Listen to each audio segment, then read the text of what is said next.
चेन्नई में हुए सीरीज के पहले टेस्ट मैच में इंग्लैंड ने भारत को 227 रन से हराया। दूसरी पारी में 420 रनों के लक्ष्य के सामने महज 192 रन ही बना सकी भारतीय टीम। पंजाब के सभी कांग्रेस सांसद कृषि कानूनों के खिलाफ लाए private member bill. Manish Tiwari बोले, सरकार किसानों की बात नहीं सुन रही, कानूनों को रद्द करने के लिए यही एकमात्र विकल्प। कांग्रेस नेता गुलाम नबी आजाद ने राज्यसभा में अपने आखिरी संबोधन में कहा, भारतीय मुसलमान होने पर गर्व। आजाद के विदाई भाषण में पीएम हुए भावुक, कहा आजाद एक अच्छे दोस्त, सांसद और भारतीय। उत्तराखंड में ग्लेशियर टूटने से मची तबाही में अब तक 30 शव बरामद, करीब 200 लोग लापता। गृह मंत्री अमित शाह ने कहा, निचले इलाकों में बाढ़ का खतरा नहीं, अधिकांश क्षेत्रों में बिजली बहाल, 5 क्षतिग्रस्त पुलों की मरम्मत जारी। फिल्म स्टार राजीव कपूर का 58 साल की आयु में मुंबई में हुआ निधन। राम तेरी गंगा मैली में मुख्य भूमिका से पाई थी शोहरत। राजीव थे राज कपूर के सबसे छोटे बेटे।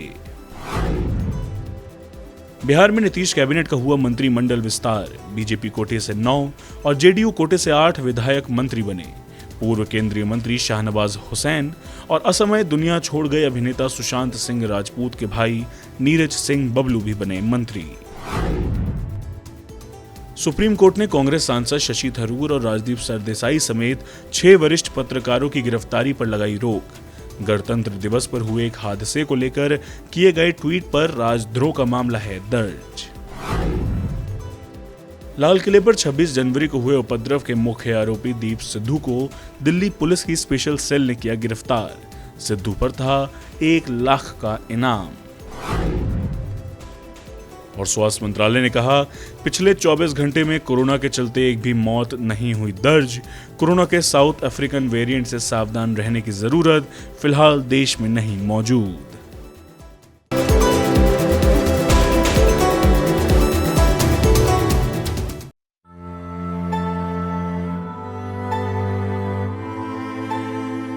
उत्तराखंड के जोशीमठ में हुई त्रासदी के चलते पूरी दुनिया भर में बदल रहा मौसम फिर चर्चा में आ गया है।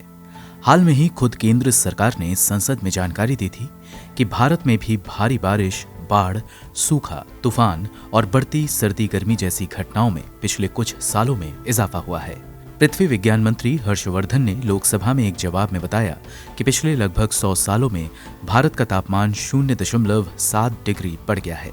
अपने मंत्रालय की ही एक रिपोर्ट का हवाला देते हुए हर्षवर्धन ने कहा कि पिछले कुछ सालों से राजस्थान, आंध्र प्रदेश और दिल्ली जैसे राज्यों में जहां गर्मी में बढ़ोतरी हुई है, वहीं हरियाणा, जम्मू कश्मीर और उत्तर प्रदेश में शीतलहर की संख्या में वृद्धि देखने को मिली है। यही नहीं, देश में आने वाले चक्रवाती तूफानों की संख्या में भी तेजी आई है और देश में अब पहले से कहीं ज्यादा भारी बारिश देखने को मिल रही है। मसलन देश में जहां 2012 में 1251 मौसम स्टेशनों पर 150 से 200 मिलीमीटर बारिश दर्ज की गई थी, वहीं ये आंकड़ा 2019 आते आते पहुंच गया 3056 मौसम स्टेशनों पर। इसी तरह देश में जहां 2012 में 185 मौसम स्टेशनों पर 204 मिलीमीटर से ज्यादा बारिश दर्ज हुई थी, वहीं ये आंकड़ा 2019 आते आते पहुंच गया 524 मौसम स्टेशन। आसान भाषा में कहें तो बारिश का मौसम छोटा हो गया है, लेकिन बारिश कम समय में ही ज्यादा बरसती है। यही हाल है सर्दी और गर्मी का, दोनों अब पहले से ज्यादा तेवरों के साथ पड़ती है। पृथ्वी विज्ञान मंत्रालय के मुताबिक राजस्थान में जहां 1971 से 1980 के बीच 6 फीट वेव दर्ज हुई, वहीं 2011 से 2019 के बीच ये आंकड़ा दोगुना यानी 12 हो गया। इसी तरह दिल्ली में भी पहले के मुकाबले गर्मी के मौसम में अधिकतम तापमान में बढ़ोतरी दर्ज हुई है। इसी तरह दक्षिण के राज्य आंध्र प्रदेश में जहां 1971 से 1980 के बीच 3 शीतलहरें दर्ज हुई, वहीं यह आंकड़ा 2011 से 2019 के बीच 7 पहुंच गया है। इन आंकड़ों से समझना मुश्किल नहीं कि कैसे पर्यावरण के साथ लगातार छेड़छाड़ के चलते देश में मौसम का रंग तेजी से बदल रहा है। सरकार और आम लोग अब भी नहीं चेते तो आने वाले समय में प्रकृति और भी भयानक रूप धारण कर सकती है। ब्यूरो रिपोर्ट, को न्यूज़।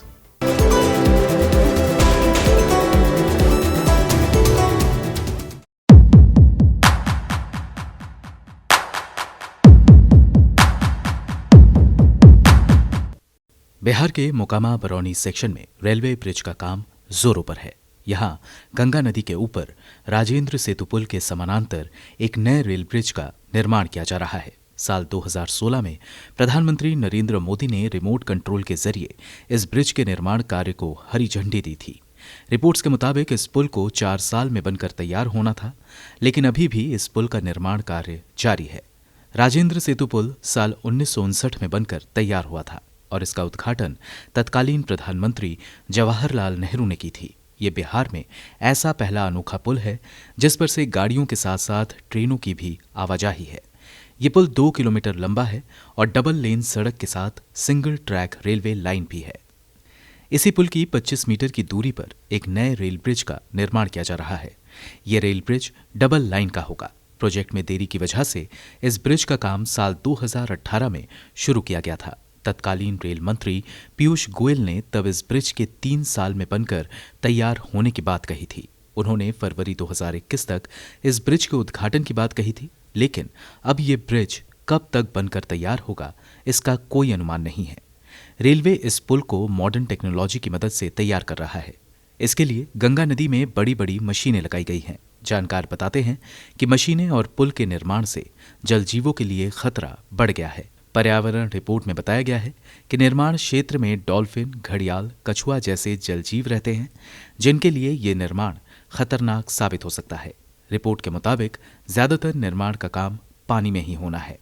इस प्रोजेक्ट को लेकर आई पर्यावरण रिपोर्ट बताती है कि ब्रिज का निर्माण क्षेत्र कृषक जमीनों से होकर गुजरता है।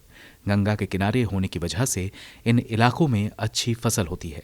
जानकार मानते हैं कि पुल के निर्माण से इलाके का ये कृषि क्षेत्र प्रभावित होगा। हाल में ही उत्तराखंड के जोशीमठ में आई आपदा की वजह किसी से छुपी नहीं है। एक्सपर्ट बताते हैं कि इस तरह की घटना को लेकर पिछले 4-5 सालों से चर्चा चल रही थी। Bharat institute of public policy के डायरेक्टर अंजल प्रकाश के मुताबिक हिमालयी इलाका क्लाइमेट सेंसिटिव होता है। इन इलाकों में खास ध्यान देने की जरूरत होती है।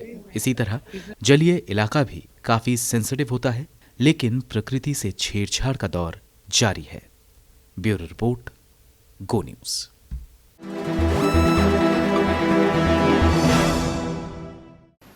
मुझे चिंता इस बात की है कि गुलाम नबी जी के बाद इस पद को जो संभालेंगे उनको गुलाम नबी जी से मैच करने में बहुत दिक्कत पड़ेगी।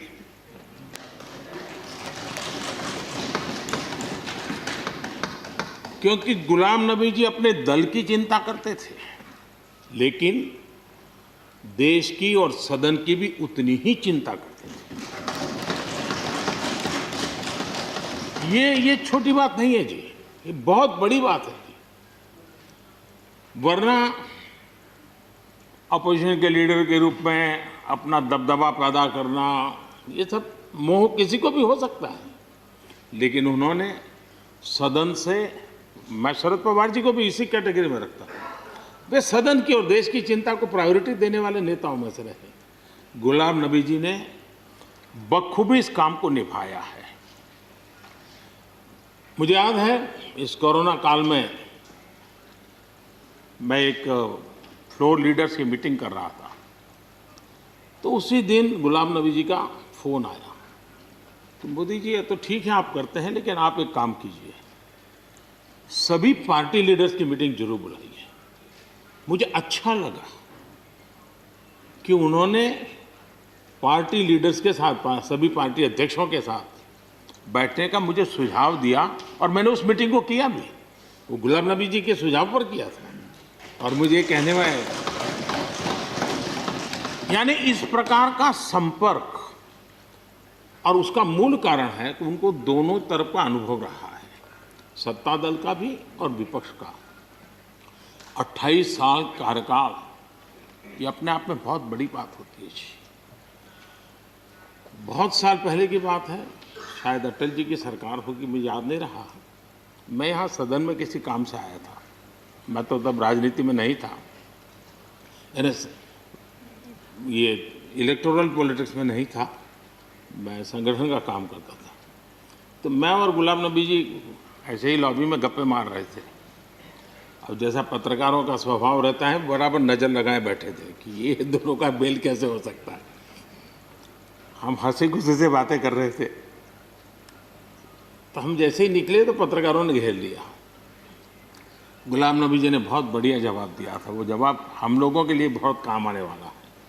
उन्होंने कहा, भाई देखिए, आप लोग हमको अखबारों में या टीवी माध्यमों में या पब्लिक मीटिंग में लड़ते झगड़ के देखते हो, लेकिन सचमुच में इस छत के नीचे हम जैसे एक परिवार का वातावरण कहीं नहीं होता है। इतनी हमारी आत्महत्या होती है, इतने सुख दुख होते हैं।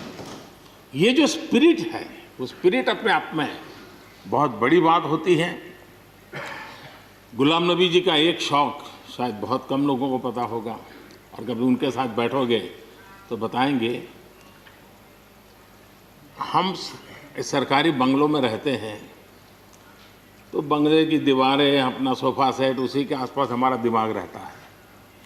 लेकिन गुलाम नबी जी ने उस बंगले में जो बगीचा बनाया है, यानी एक प्रकार से कश्मीर की घाटी की याद दिला दे, ऐसा बगीचा बनाया है। और इसका उनको गर्व भी है। वो समय देते हैं, नई नई चीज़ें जोड़ते हैं, और हर बार जब कंपटीशन होती है तो उनका बंगला नंबर 1 ले आता है। यानी अपने सरकारी जगह को भी कितने प्यार से संभालना, यानी बिल्कुल मन से उन्होंने इसको संभाला है।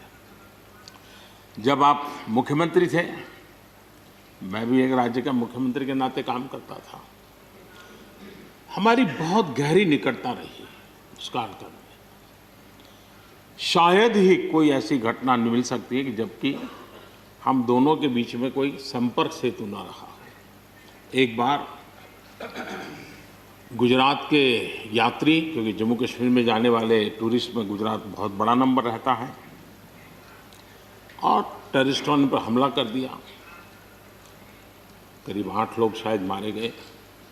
सबसे पहले गुलाम नबी जी का मुझे फ़ोन आया।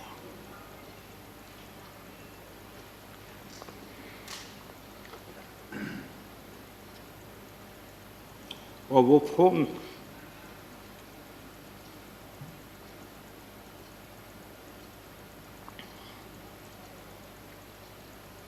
सिर्फ सूचना देने का नहीं था,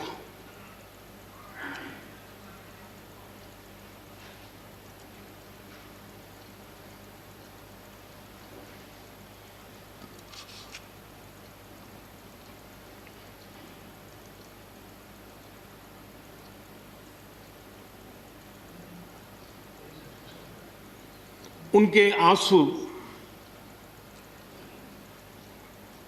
रुक नहीं रहे थे। फोन पे उस समय प्रणब मुखर्जी साहब डिफेंस मिनिस्टर थे। मैंने उनको फ़ोन किया। मैंने कहा, साहब अगर फोर्स का हवाई जहाज़ मिल जाए डेड बॉडी को लाने के लिए।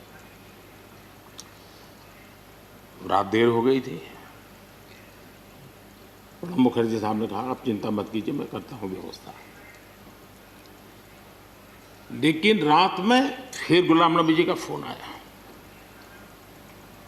वे एयरपोर्ट थे।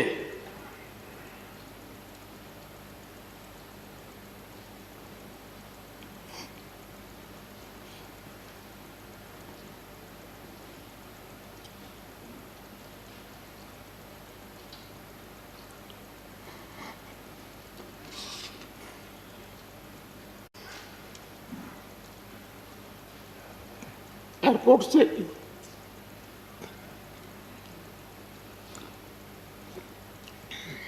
उन्होंने मुझे फ़ोन किया और जैसे अपने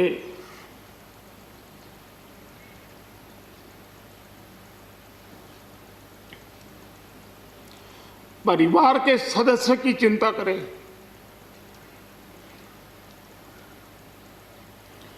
वैसी चिंता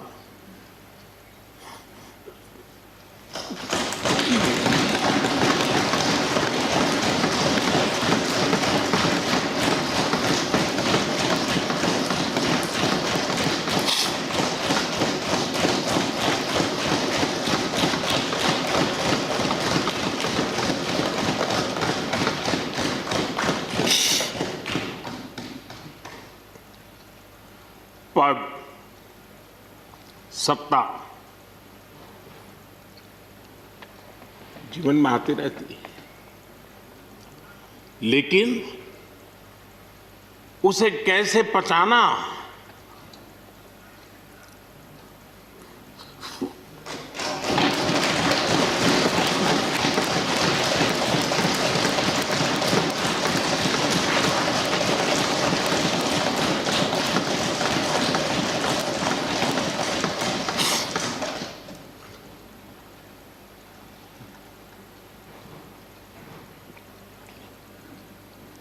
मेरे लिए बड़ा भावुक पल था।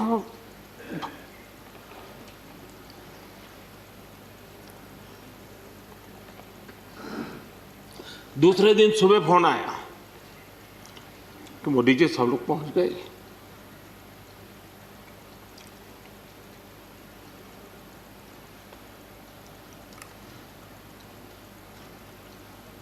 इसलिए एक मित्र के रूप में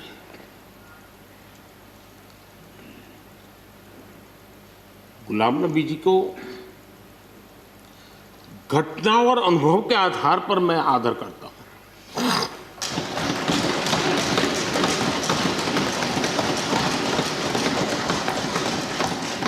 और मुझे पूरा विश्वास है कि उनकी सौम्यता, उनकी नम्रता, इस देश के लिए कुछ कर गुजरने की उनकी कामना, वो कभी उनको चैन से बैठने नहीं देगी।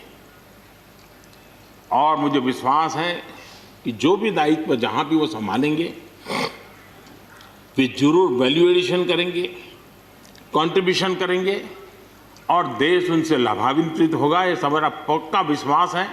मैं फिर एक बार उनकी सेवाओं के लिए आदरपूर्वक धन्यवाद करता हूं और व्यक्तिगत रूप से भी मेरा उनसे आग्रह रहेगा कि मन से मत मानो कि अब आप इस सदन में नहीं हो। आप के लिए मेरे द्वार हमेशा खुले, इन चारों माननीय सदस्यों के लिए खुले हैं। आपके विचार, आपके सुझाव, क्योंकि देश में सब बहुत ज़रूरी होता है। ये अनुभव बहुत काम आता है, मुझे मिलता रहेगा, ये अपेक्षा मैं रखता ही रहूँगा। आपको मैं निवृत्त होने नहीं दूंगा। फिर एक बार बहुत शुभकामनाएं, धन्यवाद।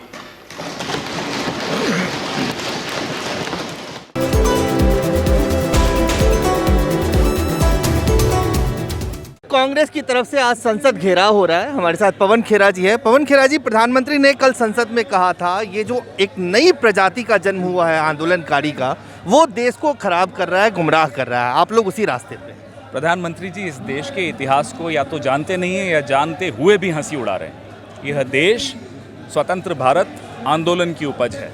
हमारी पार्टी आंदोलन की उपज है। हाँ, भारतीय जनता पार्टी के इतिहास के विषय में ज़्यादा मैं नहीं बोल पाऊंगा क्योंकि उनका इतिहास में कुछ बोलने लायक नहीं है। प्रधानमंत्री जी को बोलने से पहले सोचना चाहिए, देश के प्रधानमंत्री। कल मैंने सुना था आपने कहा कि कुछ पार्टियां ऐसी हैं जो कैडर बेस्ड पार्टियां हैं और आलोचना कांग्रेस की इसलिए होती थी कि कैडर नहीं था कांग्रेस का। क्या इस बात का मलाल है कि कैडर नहीं होने की वजह से पार्टी को नुकसान हुआ? अगर उस तरह के कैडर होते तो पार्टी को ज़्यादा फायदा होता। कैडर अपनी पार्टी के प्रति वफादार होता है, कांग्रेस पार्टी देश के प्रति वफादार है। तो अगर देश के ज्वलंत मुद्दे कांग्रेस पार्टी उठाती है तो देश अपने आप जुड़ता है कांग्रेस के साथ। कैडर की आवश्यकता उन पार्टियों को है जिनके पास मुद्दे नहीं है। हमारे पास मुद्दों का दम है। एक छोटा सा सवाल आखिरी है, कल जब संसद में प्रधानमंत्री बोल रहे थे तो सिर्फ देश ही नहीं विदेश में भी इस बात की चर्चा थी कि शायद प्रधानमंत्री कोई समाधान का या बीच का रास्ता निकालेंगे। किस तरह से देखा आपने? क्या प्रधानमंत्री ने आग में घी डालने का काम किया था? एक घमंड आ गया है, 303 सीटों का घमंड है। जो भी है उस घमंड का नतीजा है कि वो अड़ गए हैं, जिद में आ गए हैं। किसानों के सामने आपका घमंड क्या है? इन्हीं किसानों ने आपको बैठाया है। यही वो किसान है जो हमारा पेट भरते हैं, जिन्होंने इस देश को आत्मनिर्भर बनाया है। सही मायनों में अगर किसी ने इस देश को आत्मनिर्भर बनाया है तो वो किसान है। उनके सामने घमंड, ये कैसा घमंड है प्रधानमंत्री का? किसान तो बॉर्डर पे बैठे हैं। इन युवाओं के लिए क्या संदेश है आपको? 45 साल का रिकॉर्ड अगर बेरोजगारी का टूटा हो तो युवा भी कांग्रेस की तरफ देख रहा है कि कोई तो उनकी आवाज़ उठाए और इन लोगों को जो अंधे हो चुके हैं अपनी सत्ता में, उनको सुनाई दे। तो साफ तौर से पवन खेरा जी का कहना है कि जो आज हो रहा है युवक कांग्रेस की तरफ से संसद घेरा, वो कहीं ना कहीं अब किसानों के साथ जब युवाओं की आवाज़ मिलेगी तो शायद मोदी सरकार तक उनकी आवाज़ पहुंच पाए। अजय झा, गो न्यूज़, दिल्ली।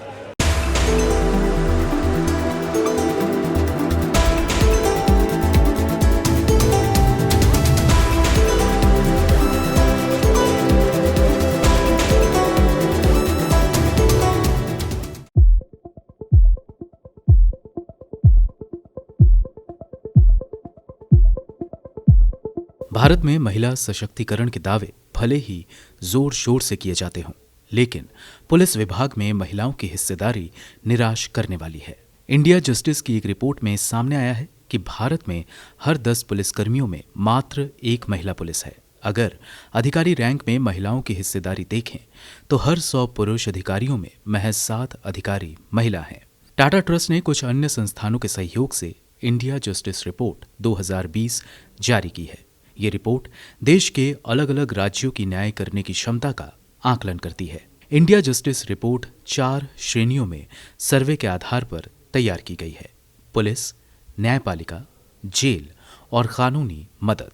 2009 में केंद्र ने पुलिस विभाग में महिलाओं के लिए 33% आरक्षण का नियम बनाया था। इसके बाद बिहार अकेला ऐसा राज्य है जहां इसे लेकर सक्रियता देखी जा सकती है। यहां पुलिस विभाग में महिलाओं की हिस्सेदारी 25.3% है, यानी हर 4 में 1 पुलिसकर्मी महिला है। बिहार पुलिस विभाग में महिलाओं का प्रतिनिधित्व 38% करने का लक्ष्य है। हालांकि बिहार में अधिकारी स्तर पर महिलाओं की भागीदारी महज 6.1% है। इंडिया जस्टिस रिपोर्ट 2020 के मुताबिक अगर बिहार में इसी रफ्तार से पुलिस विभाग में महिलाओं की हिस्सेदारी बढ़ती रही तो लक्ष्य तक पहुंचने में 3 से 18 साल का वक्त लग सकता है। वहीं तमिलनाडु ने भी महिलाओं की पुलिस में भागीदारी बढ़ाने का अच्छा काम किया है। यहां पुलिस विभाग में महिलाओं की कुल हिस्सेदारी 18.5% है, जबकि अधिकारी रैंक में महिलाओं की हिस्सेदारी 25% है, यानी यहां हर 4 पुलिस अधिकारी में 1 महिला अधिकारी है। इसी तरह हिमाचल प्रदेश पुलिस में हर 5 में 1 पुलिसकर्मी महिला है। वहीं महिला मुख्यमंत्री के नेतृत्व वाले राज्य पश्चिम बंगाल में पुलिस में महिलाओं की हिस्सेदारी महज 9.7% है, जबकि महिला पुलिस अधिकारियों की मौजूदगी बेहद कम है। राजधानी दिल्ली में 12.3% महिला पुलिसकर्मी है। दिल्ली में 100 पुलिस अधिकारियों में करीब 11 महिलाएं हैं। वहीं उत्तर प्रदेश पुलिस में भी महिलाओं का प्रतिनिधित्व कमजोर है। यहां पर हर 10 पुलिसकर्मियों में महज 1 पुलिसकर्मी महिला है। रिपोर्ट के मुताबिक झारखंड में हर 100 में 7 पुलिसकर्मी महिला है। अधिकारियों की बात करें तो हर 100 पुलिस अधिकारी में मात्र 3.4 अधिकारी महिला हैं। इसी तरह मध्य प्रदेश, तेलंगाना भी देश के उन राज्यों में शामिल है जहां पुलिस में महिलाओं की भागीदारी काफी कम है। मध्य प्रदेश में 100 में मात्र 6 पुलिसकर्मी महिला हैं, वहीं तेलंगाना में 100 पुलिसकर्मियों में मात्र 5। रिपोर्ट में बताया गया है कि पिछले 3 सालों में तकरीबन सभी राज्यों के पुलिस विभाग में महिलाओं की नियुक्ति बढ़ी है। हालांकि हरियाणा एकमात्र राज्य है जहां महिला पुलिसकर्मियों की नियुक्ति में गिरावट आई है। ब्यूरो रिपोर्ट, गो न्यूज़।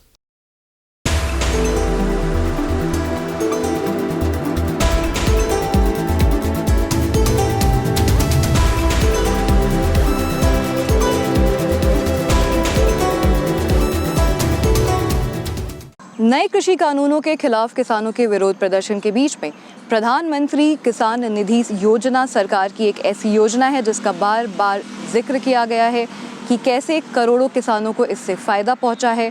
10,74,00,000 किसानों को फ़ायदा पहुंचा है। सरकारी आंकड़ों के अनुसार 1,15,000 करोड़ रुपए अभी तक वितरित किए जा चुके हैं। लेकिन वहीं पे संसद के सत्र में लिखित प्रश्नों के जवाब में जो आंकड़े दिए गए हैं उसके अनुसार बहुत से ऐसे लोग भी हैं जिन्हें प्रधानमंत्री किसान निधि के तहत पैसे ट्रांसफ़र किए गए लेकिन वे इस योजना के योग्य नहीं थे। उनमें से कई ऐसे भी लोग थे जो कि इनकम टैक्स पेयर्स हैं। सरकार के द्वारा जो आंकड़े दिए गए हैं उसके हिसाब से 2,326 करोड़ रुपए ऐसे ट्रांसफ़र किए गए हैं जो कि उन लोगों के खातों में गए हैं जो इस योजना के योग्य नहीं थे। लेकिन वहीं पे अगर हम संख्या की तरफ देखें कि कितने ऐसे लोग थे जिन्हें गलत फ़ायदा पहुंचा इस योजना का, जो लोकसभा और राज्यसभा में जवाब आए हैं, दोनों सदनों में ये प्रश्न उठाया गया और अलग अलग आंकड़े सरकार ने जवाब में दिए हैं। जहां पे राज्यसभा में अपने लिखित जवाब में कृषि मंत्री ने कहा है कि 32,91,000 ऐसे लोग थे जिन्हें गलत फ़ायदा पहुंचा प्रधानमंत्री किसान निधि से। वहीं पे लोकसभा में जो जवाब आया है उसमें कहा गया है कि 40,48,000 ऐसे लोग हैं जिनको इस योजना से गलत लाभ पहुंचा है। सरकार ने ये भी कहा है कि जिन खातों में गलत लाभ गया है, जो लोग योजना के योग्य नहीं थे फिर भी उनके खातों में पैसे गए हैं, उन्हें वापस वसूला जाएगा। एक स्टैंडर्ड ऑपरेटिंग प्रोसीजर भी बनाया गया है। लोकसभा में अपने लिखित जवाब में मंत्री ने राज्यों के हिसाब से भी आंकड़े दिए हैं। सबसे ज़्यादा इनएलिजिबल फार्मर्स यानी कि जो योग्य किसान नहीं थे उन्हें फ़ायदा पहुंचा है तमिलनाडु में 6.9 लाख ऐसे लोग हैं। आसाम दूसरे नंबर पे हैं, 5.8 लाख ऐसे लोग हैं। तीसरे नंबर पे पंजाब है, 4.6 लाख ऐसे लोग हैं जिन्हें इस योजना का गलत फ़ायदा पहुंचा है। महाराष्ट्र में 3.5 लाख ऐसे लोग हैं और गुजरात में 2.1 लाख ऐसे लोग हैं जिन्हें इस योजना से फ़ायदा पहुंचा है पर वे इसके योग्य नहीं थे। प्रधानमंत्री किसान निधि जो योजना है उसके तहत लक्ष्य था 14.5 करोड़ किसानों को लाभ पहुंचाने का। अभी तक सिर्फ 10 करोड़ से कुछ ज़्यादा 10 करोड़ 74 लाख के लगभग किसानों को फ़ायदा पहुंचा है। जहां पर ये भी कहा कृषि मंत्री ने कि कुछ राज्य हैं जिन्होंने अभी तक इस योजना को चालू नहीं किया है। पश्चिम बंगाल का खास करके नाम लिया, लेकिन वहीं पे दूसरी तरफ आधिकारिक रूप से भारत में कितने किसान हैं इसके बारे में पुख्ता कोई जानकारी नहीं है। जो अंदाज़ा लगाया गया है 14.5 करोड़ किसानों का इस योजना के लिए, वो 2015-16 का एग्रीकल्चर सेंसस था जिसमें लैंड होल्डिंग्स के बारे में कहा गया था, उसके हिसाब से यह आंकड़ा लगाया गया है। और अब क्योंकि इस तरह की डिस्क्रिपेंसीज आ रही थी इस योजना में, तो सरकार ने एक नई नीति भी बनाई है कि जिन लोगों के नाम पे ज़मीन होगी सिर्फ उन्हीं को अब से इस योजना का लाभ मिलेगा, जहां पे चेक्स एंड बैलेंसेस के रूप में ये एक नया कदम उठाया गया है। वहीं पे एक और सच्चाई ये भी है कि बड़ी संख्या में ऐसे किसान होते हैं जिनकी पैतृक ज़मीन होती है, अपने नाम पे उनकी ज़मीन नहीं होती है। ऐसे में एक ये भी खतरा है कि बहुत सारे लोग इस योजना के बाहर हो जाएंगे। अंजलि ओझा, गो न्यूज़। आज एक ऐतिहासिक संसद घेराव का फैसला किया है। हजारों की संख्या में देश भर से यूथ कांग्रेस के कार्यकर्ता यहाँ जुटे हैं। हमारे साथ यूथ कांग्रेस के अध्यक्ष वीवी श्रीनिवास हैं। आज जो किसानों के आंदोलन के पक्ष में जो आप लोगों ने संसद घेराव का कार्यक्रम रखा है, देश भर से आपके कार्यकर्ता हैं, क्या मैसेज दें? देखिए, ये केंद्र सरकार ने जो 3 काला कानून लेके आके लगातार इस कानून के खिलाफ विरोध हो रहा है। लाखों किसान घर परिवार छोड़ के 2-2 महीने से सड़क पे बैठा है, बट ये सरकार एक बार भी उनके बात सुनने को तैयार नहीं है। ये सरकार कहीं ना कहीं इस देशवासी के सामने विश्वासघात किया और जो सोए जैसे ड्रामा कर रहा है। कोई व्यक्ति सोया है तो उसको उठा सकता है, बट ये लोग ने जो ड्रामा कर रहा है तो आप हाथी लेके आके जगाए तो भी ये लोग जगेगा नहीं है। ये कानून किसके लिए लाया? 2 व्यक्ति के लिए लाया। ये लोकतंत्र है, ये लोकतंत्र लोगों से लोगों के लिए बनती है, बट ये सत्ता कैसे बना, इनका सरकार कैसे बना? पूंजीपति से पूंजीपति लोग के लिए सरकार बना है। वो जो चाहता है वही होता है, बट उसको होने नहीं देंगे। आदरणीय हमारा नेता राहुल गांधी जी के नेतृत्व में संसद से लेकर सड़क तक हम लोग ने ये सरकार के खिलाफ लड़ने का काम करेंगे। एक कांग्रेस कार्यकर्ता कंधे से कंधे मिलाकर किसान के साथ, इस देश का अन्नदाता के साथ रहेगा। 150 लोग शहीद हुआ है, ये एक बार उनके बारे में सुना नहीं है। वही सवाल मैं पूछ रहा था कि संसद में जब कल प्रधानमंत्री ने भाषण दिया तो लोगों को उम्मीद थी कि किसानों के लिए भी बोलेंगे, किसानी के लिए, इस कानून के लिए, जो किसान मरे हैं उनके लिए कुछ 2 शब्द सांत्वना के बोलेंगे। नरेंद्र मोदी जी किसान, इस देश का किसान के बारे में नहीं बोलेगा। नरेंद्र मोदी जी कंगना रावत के लिए बोलेगा। नरेंद्र मोदी जी विराट कोहली शादी पे जाएगा, फला पे जाएगा, और शिखर धवन का अंगूठा टूटता है उसके लिए ट्वीट लगाएगा। कोई अतरास का बेटी के साथ अत्याचार होता है उस पर इनके बात नहीं होती है। मीन्स इनके कुछ ही लोगों के बात करते हैं और कुछ नहीं है। मन की बात करती है, जन की बात कभी नहीं करती है। बट ये सरकार को समझना है, इस देशवासी ने एक हो चुका है, ये सरकार को उखाड़ के फेंकेगा। आज़ादी के समय में ईस्ट इंडिया का कंपनी का हुकूमत चलता था, अभी वेस्ट इंडिया कंपनी का हुकूमत चल रहा है।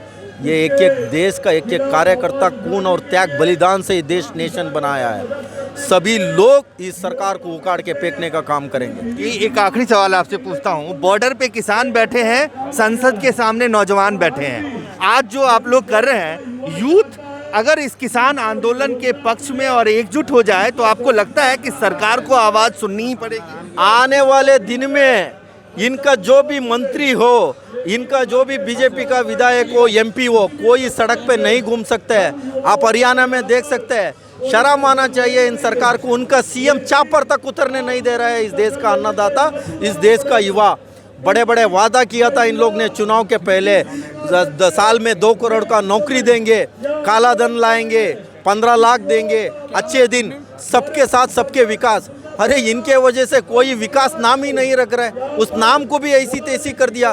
कोई घर पे विकास नाम रखने को भी आगे पीछे कर रहा है। मीन्स ये सरकार, यूथ कांग्रेस की बड़ी जिम्मेदारी है आज के दिन में नौजवानों को एकजुट इकट्ठा करने के लिए। हमेशा जब जब इस देश संकट रहता है, इस देश का युवा लड़ता है। अभी भी इस देश में संकट है। भारतीय युवा कांग्रेस का सभी एक एक कार्यकर्ता, सब लोग मिलके इस सरकार के खिलाफ लड़ने का काम करेंगे। कोई डरेगा नहीं है। कांग्रेस का कार्यकर्ता का एक एक खून के अंदर है लाठी खाना, जेल जाना। अब जो करना करो, हम सवाल आपको दिखाता है उधर। धन्यवाद। तो साफ तौर से यूथ कांग्रेस के राष्ट्रीय अध्यक्ष वीवी श्रीनिवास, इनका कहना है कि ये संघर्ष लंबी है और युवा कहीं ना कहीं इस संघर्ष में पूरी तरह से किसानों के साथ है। अजय झा, गो न्यूज़, दिल्ली।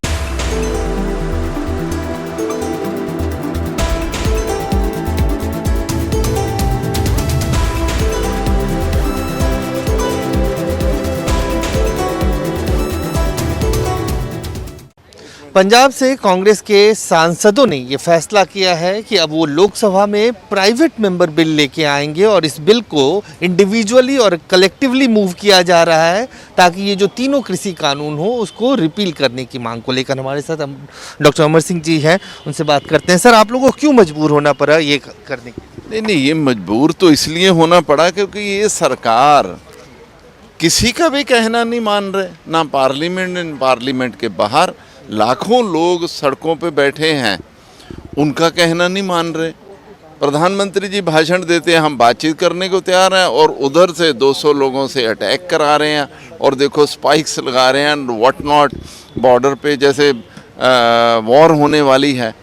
तो इसलिए हमने, क्योंकि ये एक legal option as member parliament हम सब लोगों के पास अवेलेबल है, तो हमने वो लीगल ऑप्शन का यूज़ किया है। लेकिन प्राइवेट मेंबर बिल का जो ट्रैक रिकॉर्ड है, मुझे लगता है 1970s के बाद से अभी तक सिर्फ 14 मामले ऐसे हुए हैं जो कानून में परिवर्तित हो पाए हैं। तो इसमें वो कितने नहीं, हमको देखो इस फार्मर्स वाले इशू की पब्लिक सपोर्ट बहुत ज़्यादा है। जैसे मनीष तिवारी जी ने कहा है, हम सबसे बात करेंगे, और हमको ये लग रहा है कि नहीं, ये वाला बिल क्योंकि फार्मर से कंसर्न्ड है और 60% of the population of this country is dependent on agriculture, तो हमको ये लग रहा है कि नहीं, ये इस पे सपोर्ट बहुत मिल जाएगी, वाइडर सपोर्ट रहेगी। आप लोगों ने क्या इंडिविजुअली और कलेक्टिवली दोनों तरीके से लोकसभा के सेक्रेटेरिएट में ये बिल को? हाँ, दोनों ही, इंडिविजुअली भी और कलेक्टिव। ये कहा जा रहा है कि लोकसभा के 204 और राज्यसभा के लगभग 64 सांसद ऐसे हैं जिन्होंने अपने एफिडेविट में फार्मिंग को अपना प्रोफेशन बताया है, तो उन लोगों के को किस तरह से? नहीं, उनको हम अप्रोच करेंगे ना, हमने अब इनिशिएटिव ले लिया है, हम उनको अप्रोच करेंगे, उनसे रिक्वेस्ट करेंगे उनसे कि साहब आप लोग भी बिल डालो, और हम तो स्पीकर साहब को कोशिश करेंगे, आजकल जब वो समय देते हैं उनको रिक्वेस्ट करेंगे, बाकियों को भी बोलेंगे कि भाई प्रेशर बनाओ इस बात पे कि वापस लें। इसका क्या कांग्रेस के जो दूसरे सांसद हैं, चाहे वो लोकसभा के या राज्यसभा के, क्या उन लोगों से भी बात कर रहे हैं? नहीं, अब करेंगे ना, क्योंकि देखो पंजाब के सांसदों ने इनिशिएटिव लिया है, हम अब सबसे करेंगे ना, सबसे बात करके कोशिश करेंगे कि सभी लोग उस बात पे तैयार हो जाए। एक आखिरी सवाल, आपको लगता है कि ये जो कहा जा रहा है कि ये एजिटेशन सिर्फ पंजाब और हरियाणा के किसानों के द्वारा किया जा रहा है, बार बार इस बात को रिपीट किया जा रहा है, उसको किस तरह से देखते हैं? और ऐसे में अगर प्राइवेट मेंबर बिल जो लेके आ रहे हैं आप लोग, उसमें देश में और तमाम जो सांसद हैं अलग अलग इलाकों के, देखो ये तो बहुत अनफॉर्चुनेट है, उनकी स्टेट, वो यूपी में उन्हीं का राज है ना, मध्य प्रदेश में उनका राज है, क्या पलवल में मध्य प्रदेश के किसान नहीं बैठे हुए? क्या गाजीपुर के कहाँ के, कोई लंदन के फार्मर आए हैं? अब कोई आदमी आंख देख के सारा कुछ देख के मानना ही नहीं चाहे, उसका कोई इलाज नहीं हो सकता। इसीलिए इस केंद्र सरकार की, मोदी जी की, उनकी पार्टी की यही समस्या है। जो वो चाहते हैं वही बोलना है। असलियत ज़मीन में कुछ भी हो, उनको तो वही बोलना है। असलियत ये नहीं है। सारे हिंदू, कर्नाटका में हुआ नहीं है, बिहार में पटना में कितना बड़ा आंदोलन हुआ, कर्नाटका में हुआ, हैदराबाद में हुआ, सब जगह हो रहा, लेकिन मानने को तैयार ही नहीं है। अब महाराष्ट्र में अभी नहीं वॉक, कितना लंबा मार्च हुआ। अब कोई आदमी कहे नहीं जी ये तो पंजाब हरियाणा का, फिर भी कहना चाहते हैं। झूठ बोल रहे हैं, 100% झूठ बोल रहे हैं। सारे हिंदुस्तान में एजिटेशन चल रही है।